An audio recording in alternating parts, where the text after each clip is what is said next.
Okay, moving on to new business. Item number 4. And for the sake of brevity, you're all very familiar with my request to put this on today's agenda to make sure that we're doing our job and keeping things equal. As we've gone back and revisited Mr. McGregor's case, I think it was fair for Nate Diaz to also have the same consideration. So in order to do that, I'm sorry, did I say Nate? Yes, Nate. My apologies, I meant Nate. In order to do that, we would need to have a motion for the rehearing of this particular fighter to get into that.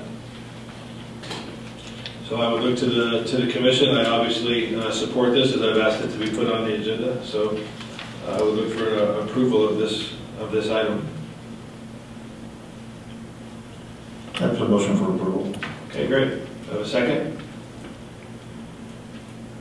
Second, sir. Great. So I have a motion and a second. All in favor? Aye. Great. Motion passes unanimously. So let's move on to item number 5. I understand that we have Nate Diaz is on the phone, so if we need him, we can ask him some questions. Great. So I think right now, though, before we would do that, unless that's necessary, we'll turn it over to Deputy Attorney General Bateman for her recommendations in this issue and keeping it at parity with the decision we made for Mr. McGregor. Good morning, Chairman, members of the Commission. My name is Caroline Bateman. I'm a Deputy Attorney General here on behalf of Executive Director Bob Bennett. This matter came about originally on December 15th of 2016 when this Commission approved an adjudication agreement to resolve Mr. Diaz's disciplinary matter for his conduct during the August 17th press conference to promote his UFC 202 contest against Conor McGregor. Pursuant to that agreement, the terms of the disciplinary sanction included a fine of $50,000 as well as 50 hours of community service. Notably, the director and Mr. Diaz entered into the adjudication agreement after Mr. McGregor's disciplinary hearing, in which the Commission sanctioned Mr. McGregor with a $75,000 fine and 50 hours of community service. Although the conduct of both Mr. McGregor and Mr. Diaz were similar, the director believed that Mr. McGregor deserved a slightly higher sanction based on his enhanced conduct, notably the throwing of the full can of energy drink towards the crowd. Based on all those considerations, the agreement was again for the $50,000 fine as well as 50 hours of community service. Last month, this Commission agreed to a rehearing on Mr. McGregor's disciplinary sanction and then approved an adjudication agreement that reduced Mr. McGregor's fine to $25,000, as well as a community service requirement of 25 hours. Based on the reduction of Mr. McGregor's sanction and at the direction of the director as well as the chairman, I reached out to Mr. Diaz through his counsel, Mr. Awad. After discussions between the director and Mr. Diaz, the parties have agreed to an amended adjudication agreement. And I apologize in advance to Commissioners Avancino and Aguilar that I didn't have an opportunity to provide them a draft of the proposed adjudication agreement. However, the commissioners present today have received that. For brevity, I just note that the only changes to the amended proposed adjudication agreement from his original agreement were to reduce the fine from $50,000 to $15,000 and to reduce the community service requirement from 50 hours to 15 hours. Again, as we discussed during Mr. McGregor's hearing, this isn't based on the purse percentages of the two parties, but rather the comparable behavior of the parties and what the executive director believed was an appropriate sanction based on Mr. Diaz's conduct. The rest of the terms of the agreement are the same as what was included in Mr. Diaz's original adjudication agreement from December 15th, which just the Commission approved.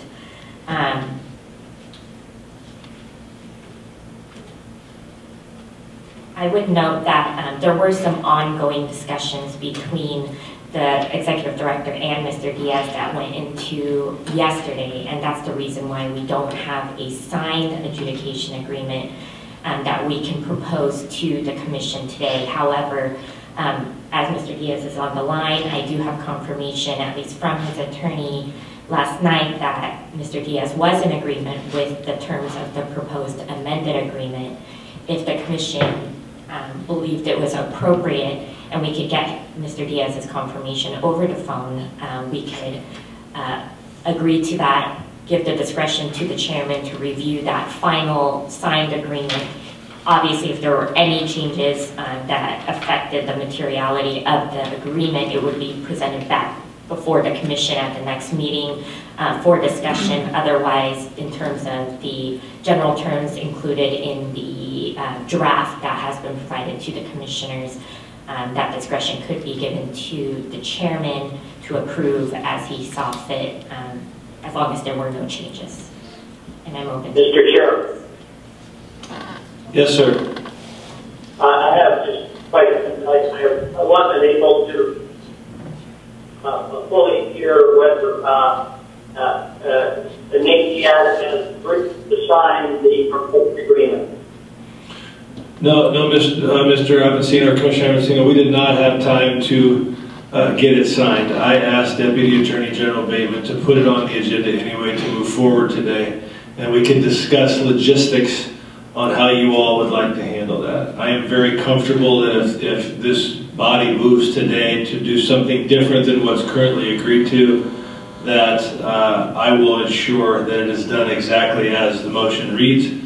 And if not, if it's off by one period, I will bring it back to the group. So that was why I asked her to put it on, so we could keep this moving. Right. So the chairman, he would not be able to compete in Nevada until that's complete, anything. I don't believe so. I believe right now he can't compete in Nevada. He has paid the fine of the prior order. So as far as we're concerned as a body, Nate Diaz is in full compliance with all Nevada law, and any prior issues he's had, he has made those whole. And if I may, all right. As to the community service requirement, Mr. Diaz had until December 1st of 2017 to complete those hours. The amended proposed adjudication agreement maintains that date of December 1st, 2017 to complete the hours and provide proof to the executive director. All right, and the last question, Mr. Chairman, was, has Bob Bennett approved of the proposed agreement? Go ahead. I'm going to let him speak to that. Commissioner Avancino? Are you in favor of the agreement? Yes, Commissioner Avancino, I'm unequivocally in favor of the settlement agreement. Yes, sir. Thank you. I think, Commissioner Avancino, to your question, if this body today or commission decides to change what we've already got in place with Nate Diaz, I would give him 5 days to sign the agreement as written, and if not, then it becomes null and void, and the prior action will be the action that it was, and it won't get undone at that point. And if he decides not to move on it, then that's his decision. Well, I have big confidence in you, Mr. Chairman. I know that you'll see that it's signed, or there'll be further action taken. Okay, thank you, Commissioner Avancino. Are there any other questions from any of the commissioners? I just have one. If any community hours have already been served, I would assume that that would be taken into account too at the 15, at the new proposed amount, and we would honor that if proven. Yes, Commissioner. Sorry, I did on my boxing commission meeting. So, okay, go ahead.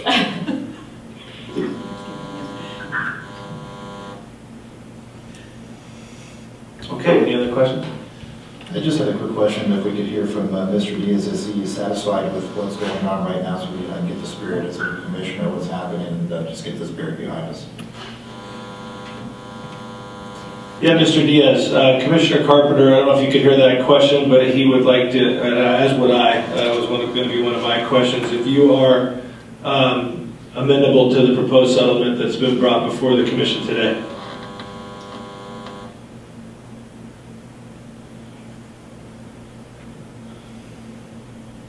This is Sam Watt, counsel for Nate Diaz. I think he may be muted. I know he's in Hawaii at 6 a.m. his time. Nate has already paid the fine that's been the note, and he is fine with the agreement, and he will be signing it shortly.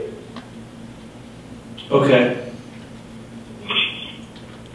I don't believe he is muted. I think he's on the line. We have him on the line and he's unmuted. So if he could just confirm that, that would be great if he's there.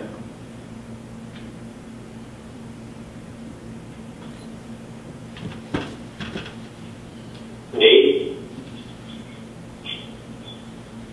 Yeah, I know it's early this time. Let me see if I can get his girlfriend to give me information. I'm going to try to call him.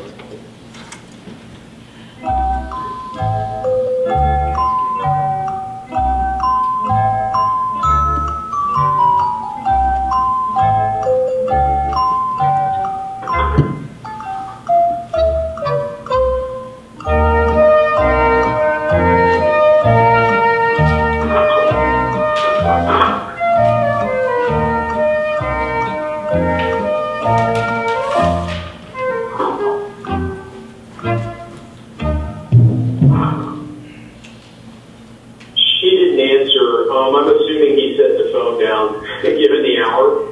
Is it possible to get an email confirmation from him or some other confirmation? I think if he could call Executive Director Bennett when he is available today, would be acceptable to me. Okay, great. We will do that. Does that satisfy you? As long as his legal counsel, I mean, they're in communication with each other, and they said he's fine with it, that's fine with me. It's just want to make sure that he understands we're kind of a different approach here. The chair of the commission has been very gracious and like to get this behind us, so that's fine. They can just let on. Thank you.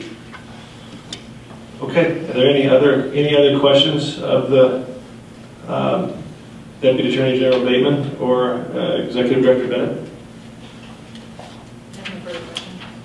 Okay, then I would look for a motion for the approval of the new stipulation agreement.